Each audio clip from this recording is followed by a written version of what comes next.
One of the biggest problems that my family faced is that I believe it was August of 2022. We were told by our property managers that we had to leave within 30 days. And legally, with an eviction, you have the time, even though they pressured us to try to get out of there as fast as possible. And we were struggling to find a place, and after that we went to my grandfather's, but also we ended up not even getting half of our stuff out of our apartment because of how much pressure we were under when we started to be evicted. The largest misconception, at least that I have come to observe in society at large, pertaining to like homelessness and extreme poverty, is that homeless individuals are always drug addicts. That stereotype.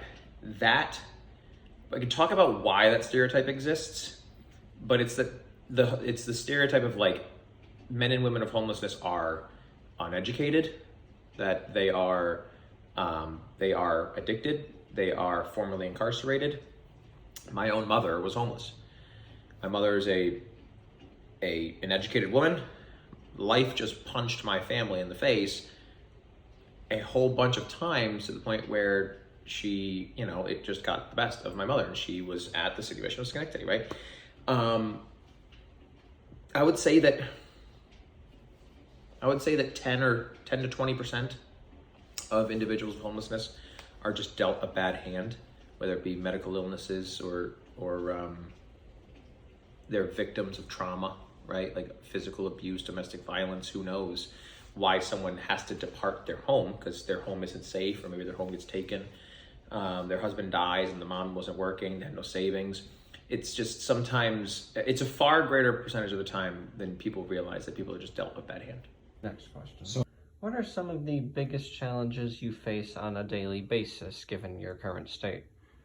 One of my main challenges is definitely dealing with the depression and the anxiety because, when you live in a place for a very long time, like I did in Guilderland, it's a very like big change so fast that I kind of just was like dropped into a circle, and I was told you gotta fight for everything that you need to do. And one of the other main challenges is definitely my mom's health, because in August, in that same month, we were told that she developed a seizure disorder, and within that month and now, she's probably had over like 10 seizures. So that's definitely something that I have been dealing with. So I remember actually every single place we stayed at. When we were told to leave in that month of August, we first went to a Super 8. It's very close to here. And we, I think we stayed there for about maybe 2 weeks. Then we decided to go to a place on Central Ave, and then another place on Central Ave, and then we decided to stay at my grandfather's house. And he wasn't the nicest to me and my mom and my brother. I'm gonna try to refrain from saying like most of the vulnerable information that I have. But after that, we went to another hotel, and now I live in Albany. So we do have a place, and we're looking to move back to Guilderland at some point. Are you currently receiving any support services? I recently got a therapist with my doctor's office, and I would say that is definitely one of the biggest factors that has been helping me, because for a very long time I have been dealing with a lot of my emotions by myself. I have been dealing with a lot of mental health struggles, and I've always had them, but the change with the housing situation has definitely impacted that and made it worse. Thank you. What percentage of the time is one's homelessness a result of personal responsibility? Great question. I, of course, don't have an actual figure, but I would venture to say half the time. And I would also say, trying not to give out such a nice number, right? 50% of the time. If I had to lean one way or the other, I would say it's more than 50% of the time rather than less, because of that link with drug use and alcoholism. There's a massive percentage of homelessness that is a result of generational poverty. You're just born into an impoverished situation. But those tend to just be what impoverished neighborhoods become. And you're not homeless. Like, you have your, we go up to Hamilton Hill and Schenectady, that's like the classic stereotype geographical region. They have a home, they have a roof, right? They're poor, and they might walk down to the Mission for a meal every day, maybe twice a day. But like, individuals at the shelters I've worked at, and I've worked at two, both Syracuse Rescue Mission and City Mission of Schenectady, those men and women come from different situations. It does appear to me that about half are a result of drug use that consumed them and rendered them to the point where they came down that driveway because their basic needs needed to be met. One of the biggest things that has been very helpful is the fact that I have been working a pretty hefty amount of hours at my job. One of the things that I decided to do is not to drop out of college, but temporarily postpone my education so I could help my mom, because when I got my second income, it definitely opened a lot of things up for us. However, I think that even with how much I make, there still is going to be pretty immense struggles that we face. So I see a brighter future. It's just going to take a bit, and it's going to take some work, but all I can do is hope for the best. Okay. So last and final question that kind of encapsulate everything.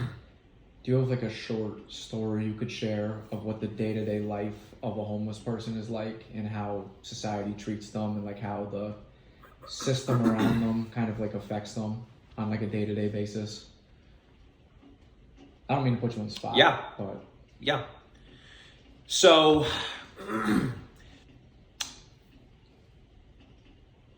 there's a gentleman who I worked with who he made a stupid mistake.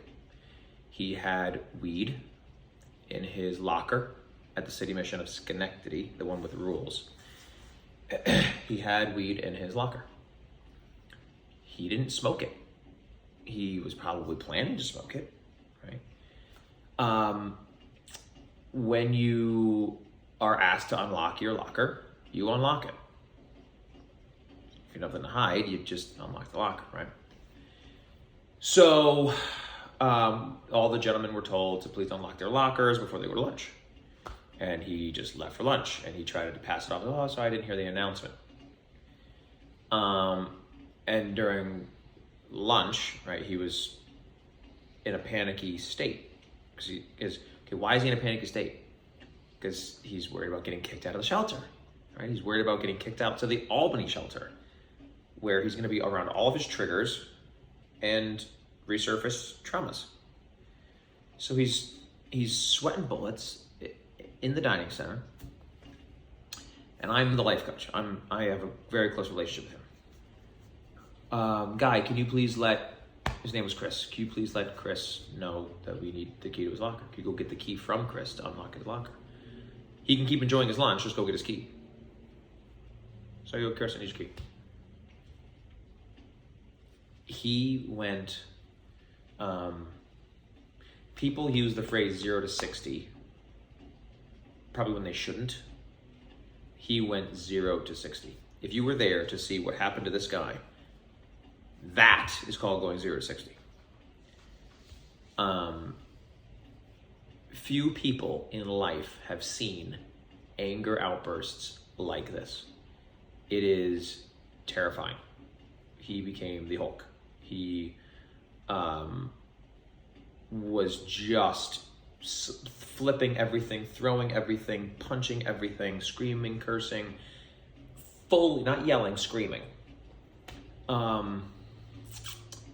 And he ripped off a steel beam with a huge, very pointy edge, and he held it right to my neck. And Chris would never hurt me, and I had a delayed reaction, but I was able to be very stoic in that moment. Very easily, I could just grab the pipe and whatever, but I wanted to show him that I wasn't going to do that. And he got kicked out, not because the weed was in his locker, but because he held the pipe to my neck. So it was very difficult for me because, you know, you own the mistake. I have weed in my locker, and I'm sorry, I messed up. I was probably gonna smoke it later, but like, I don't want to, it's just addiction, whatever. You're fine. We talk you through it, we counsel you, maybe we increase the amount that you see your therapist, right? But we don't kick you out because you have weed in your locker, right? We forgive you for having weed in your locker, and we show grace, and we figure out why that happened, and we guide you introspectively to what might have led you to that. What triggered you to go buy weed in the first place?